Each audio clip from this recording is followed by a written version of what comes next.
नमस्कार। जय हिंद दोस्तों। जीके वाली सीरीज में आज अपन करेंगे सेक्शनल सेट कर रहे थे अपन सीजीएल के। तो लास्ट वीडियो था 9 सितंबर फर्स्ट शिफ्ट सीजीएल का 2024 का। आज 9 सितंबर सेकंड शिफ्ट सीजीएल 2024। तो चलो शुरू करते हैं। पीलिया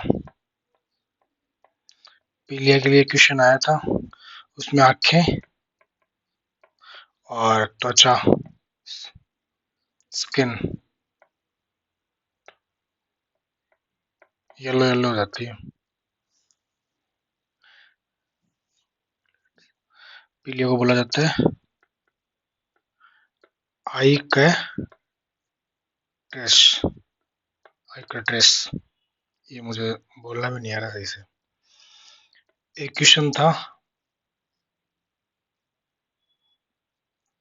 प्राचीन भारत का पहला शाही शिलालेख।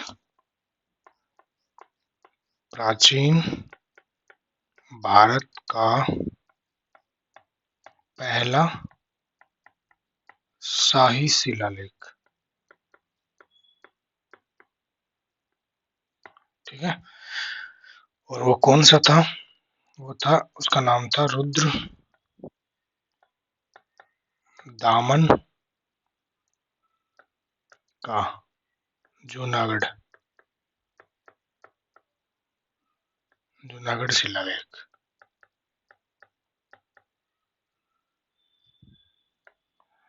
प्राचीन भारत का पहला शाही शिलालेख था और ये संस्कृत भाषा में था,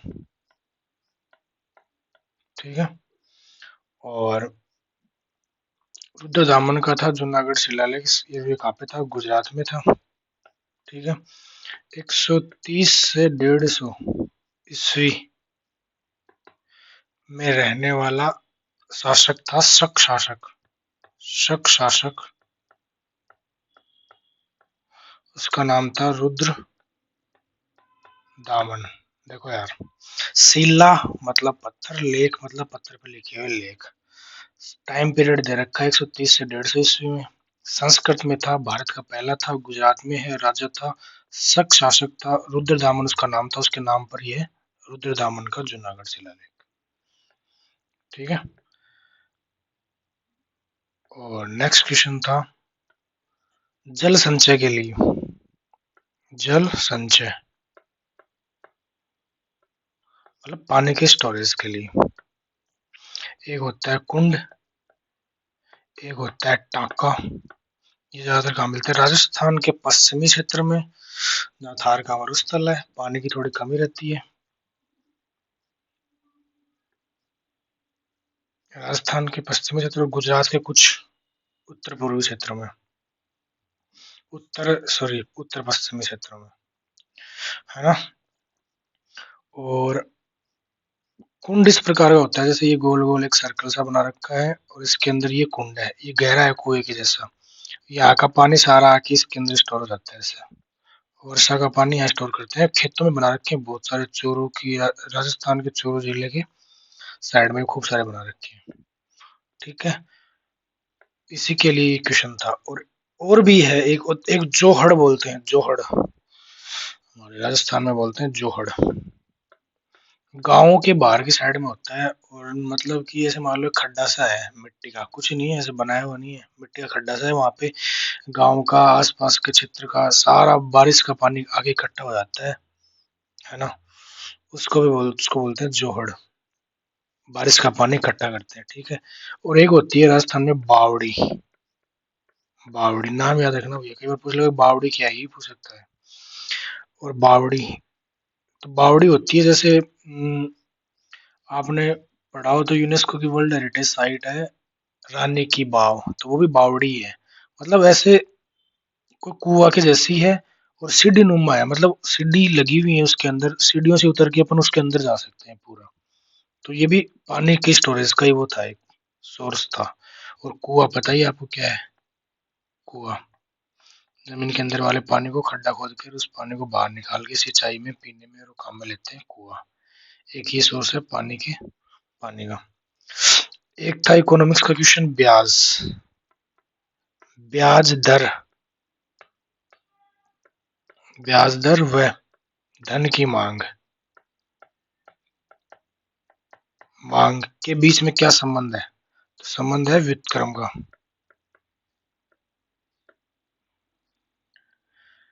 व्युत्क्रम का संबंध है। कैसे? कि अगर ब्याज की दर बैंक कम कर देगा, कम कर देगा, कम कर देगा, तो लोग लोन लेने ज्यादा पहुंच जाएंगे, तो धन की मांग बढ़ जाएगी।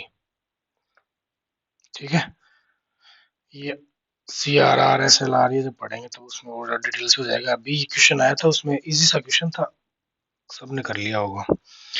एक होता है WPL, एक क्वेश्चन आया था स्पोर्ट्स से रिलेटेड, वुमेन प्रीमियर लीग, महिलाओं के लिए जो IPL था ना, आई महिलाओं के लिए जो प्रीमियर लीग थी ना, वो तो वो स्टार्ट हुई थी 2023 में। इससे पहले तो पुरुषों के लिए थी, जो हुई थी स्टार्ट 2008 में, 2023 में हुई थी, और ये पहला मैच हुआ था मुंबई में, और गुजरात वर्सेस मुंबई के बीच में हुआ था। ठीक है, ये क्वेश्चन आया था एक, कि स्टार्ट कब हुआ था, 2023 में हुआ था, ये क्वेश्चन था। नेक्स्ट क्वेश्चन है DPSP से आया था एक, संविधान से, DPSP directive principle of state policy. रुक जा भाई, रुक जा।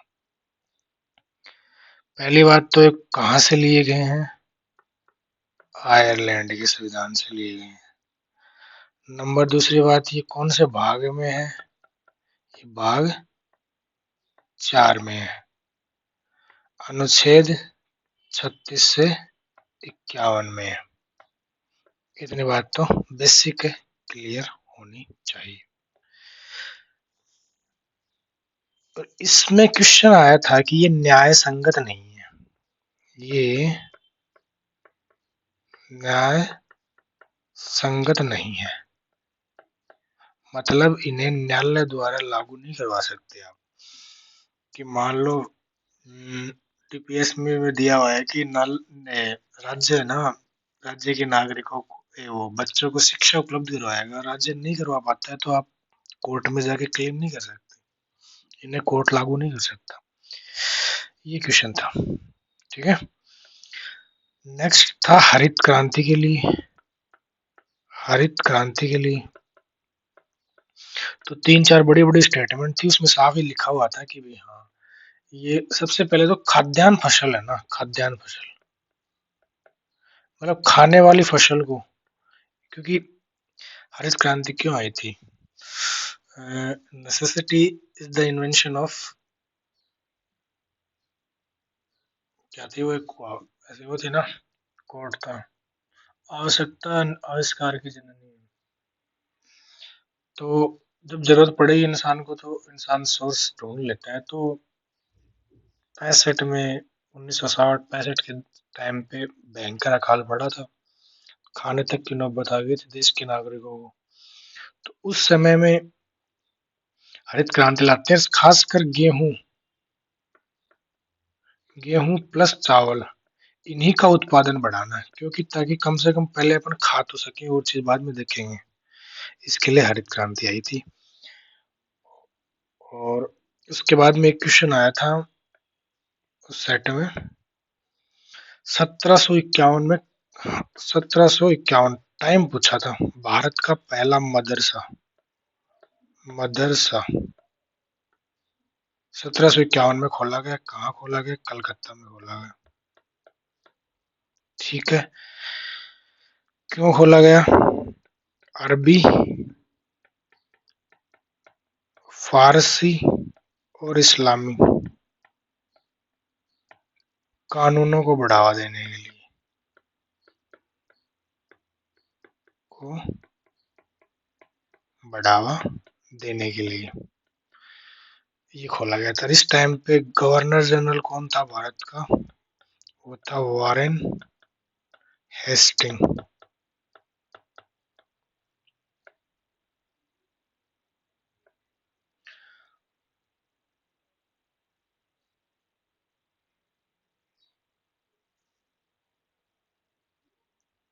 ब्रिटिश शासन के टाइम पे है ना, जब ब्रिटिश रूल चल रहा था भारत में,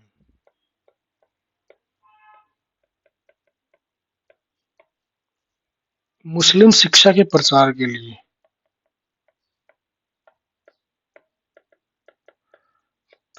लिए ये एक अग्रणी संस्थान था, मतलब ये इम्पोर्टेंट इंस्टीट्यूट था जो मुस्लिम में शिक्षा देता था और उसका प्रचार करता था उस टाइम पे। एक क्वेश्चन आया था लू। अब किसी को पता नहीं होगा यार ये लू क्या होता है, हम राजस्थान से, हमें तो पता है भैया। मई जून के महीने में तेज और गर्म हवाएं चलती हैं, उसी को बोलते हैं लू। और ये कहाँ चलती हैं? उत्तर पश्चिमी भाग में देश के, भारत के। आप ऐसे समझ लो, भारत के उत्तर पश्चिमी भाग और कुछ पाकिस्तान के भाग में वहां चलती हैं लू। तापमान हो जाता है 40 से 50 डिग्री सेंटीग्रेड। और जो वनस्पति हैं खेतों में खड़े हुए प्लांट, ये सब है ना, ये सूख जाते हैं, पति सूख जाती है इन लोगों के चपेट में आने से। ठीक है। एक क्वेश्चन था छठ पूजा, अच्छा क्वेश्चन है, स्टैटिक का, और इम्पोर्टेंट भी है, त्योहार भी। ठीक है। अब पहली बात तो कौन से भगवान को समर्पित है? तो सूर्य भगवान प्लस उनकी पत्नी, पत्नी को समर्पित है। ठीक है, उषा।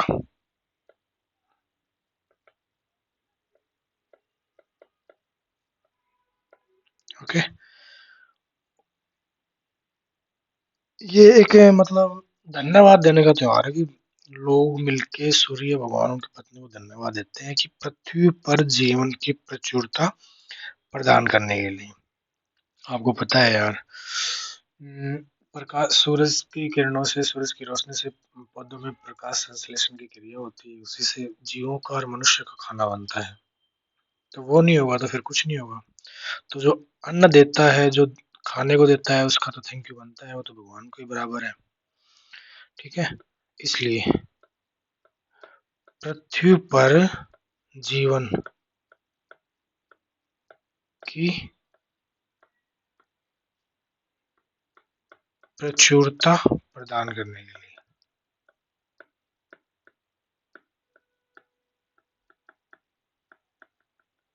धन्यवाद देते हैं। ठीक है, किसको? सूर्य भगवान को, उनकी पत्नी को। कार्तिक के महीने में, दीपावली भी कार्तिक में आती है, हिंदी महीना होता है कार्तिक, छठ को ये मनाया जाता है, 4 दिन का त्योहार होता है। ठीक है, इम्पोर्टेंट है यार, ये दोबारा पूछ सकता है इसके बारे में। और कौन कौन से क्षेत्र में इसको मनाते हैं? नेपाल, नेपाल का जो मिथिला प्रांत है ना, मिथिला प्रांत, इस मिथिला प्रांत की सीता माता थी, मतलब राम जी का ससुराल कहा था मिथिला में, अभी नेपाल में गया वो। और नेपाल का तराई, तराई क्षेत्र एक, वो क्षेत्र। और बिहार, अपने भारत का बिहार प्लस झारखंड और प्लस यूपी, इन क्षेत्रों में खासकर मनाया जाता है। राजस्थान वाले क्षेत्र में इतना नहीं मनाया जाता छठ पूजा का त्योहार। ठीक है। इसके ऑप्शन में एक था त्योहार विश्वकर्मा, विश्वकर्मा पूजा। देखो यार, विश्वकर्मा जयंती बनाई जाती है, शायद स्कूलों में इसकी छुट्टी होती है, नहीं होती है, मुझे ध्यान नहीं अच्छे से। ये भगवान विश्वकर्मा को समर्पित है,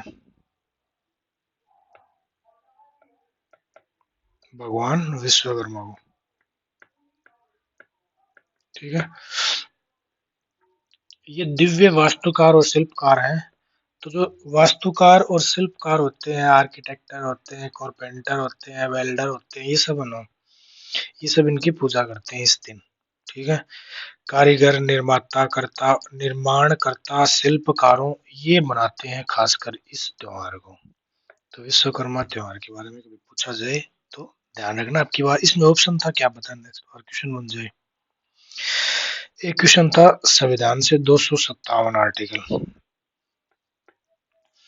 257 आर्टिकल में क्या बोला गया है? प्रत्येक राज्य की कार्य शक्ति का प्रयोग इस प्रकार किया जाए कि संघ की कार्यकारी शक्ति के प्रयोग से बाधा या प्रतिकूल प्रभाव न पड़े।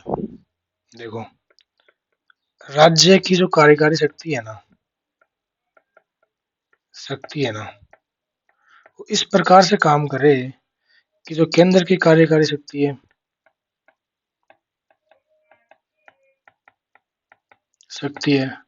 वो प्रभावित नहीं हो। मतलब ये अपना स्वतंत्र काम करे, ये अपना स्वतंत्र काम करे, दोनों में मिक्स नहीं बने कि यार जैसे कोई राजस्थान के अंडर राजस्थान की पुलिस आती है, स्टेट गवर्नमेंट के अंदर, और केंद्र सरकार आके राजस्थान पुलिस के बारे में राजस्थान पुलिस में इंटरफेयर करने लग जाए ना, वो न करे।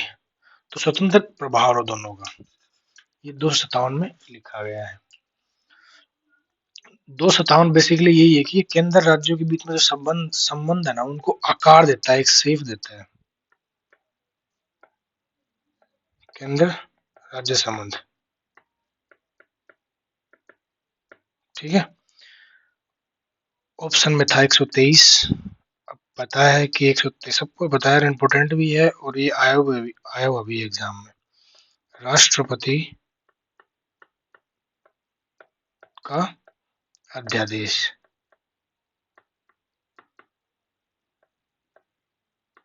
ठीक है। अभी अध्यादेश क्या होता है? देखो यार, कई बार संसद का सत्र नहीं चल रहा होता है, तो उस टाइम पे जरूरी है इमीडिएटली ये कानून बनाना है, लागू करना है। तो क्या होगा कि कानून बनाया जाएगा, उसकी फाइल तैयार की जाएगी, राष्ट्र प्रेसिडेंट उस पर साइन करेगा और वो नियम बन जाएगा, उसी को बोलते हैं अध्यादेश। जैसे मान लो अभी बजट सेशन कंप्लीट हो गया है ना, अब कोई सेशन नहीं चल रहा संसद का, और मान लो केंद्र सरकार को एक कानून बनाना है कृषि से संबंधित छोटा सा कोई, और बोले जब सत्र आएगा तब उसका डिस्कस कर लेंगे, लेकिन अभी इसको इमीडिएटली लागू करो।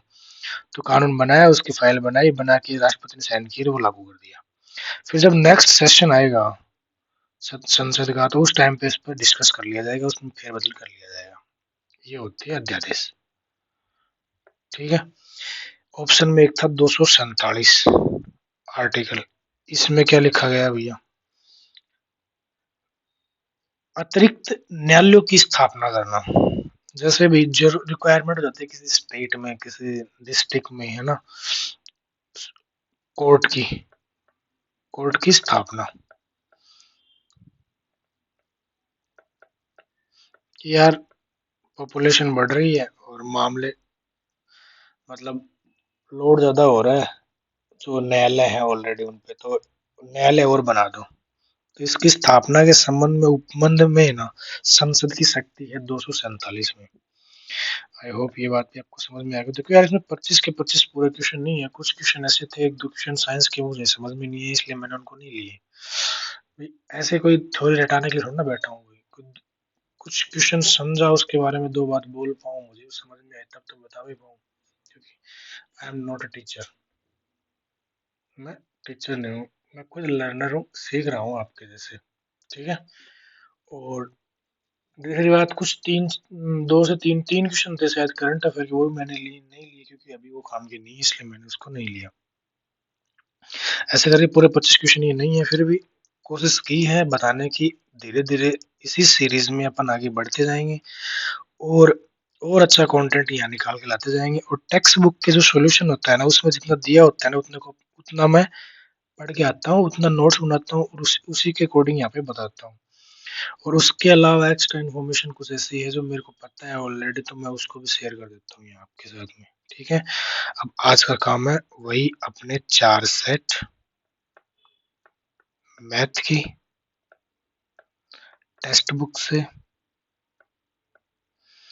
सीजीएल या सीएचएसएल दोनों के लिए, और 2020 से 24 तक किसी भी ईयर की पूरी कंप्लीट करनी है अपन को एग्जाम तक की, तो कंटिन्यू लेते जाओ। इसके अलावा कैलकुलेशन, 20 मिनट से ज़्यादा करनी, स्क्वायर क्यूब 888 ये सब, ठीक है। फिर इसके अलावा इंग्लिश में, इंग्लिश माध्यम का एडिटोरियल प्लस इसकी वोकैब याद करनी है, प्लस इसकी समरी, प्लस इसका क्या नाम, हाँ समरी के नीचे उसी पीडीएफ में दिए हुए हैं 25 क्वेश्चन एसएससी प्रीलिम्स फॉर्मेट में।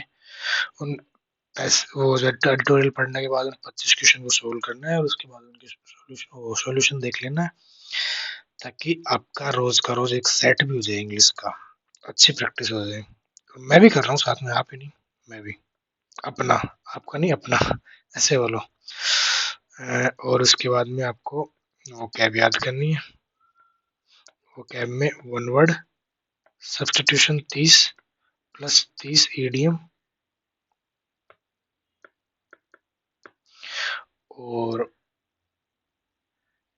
उसके बाद में क्या करना है भैया, इंग्लिश मैथ देख के, हाँ बस आज के लिए इतना ही। जय हिंद।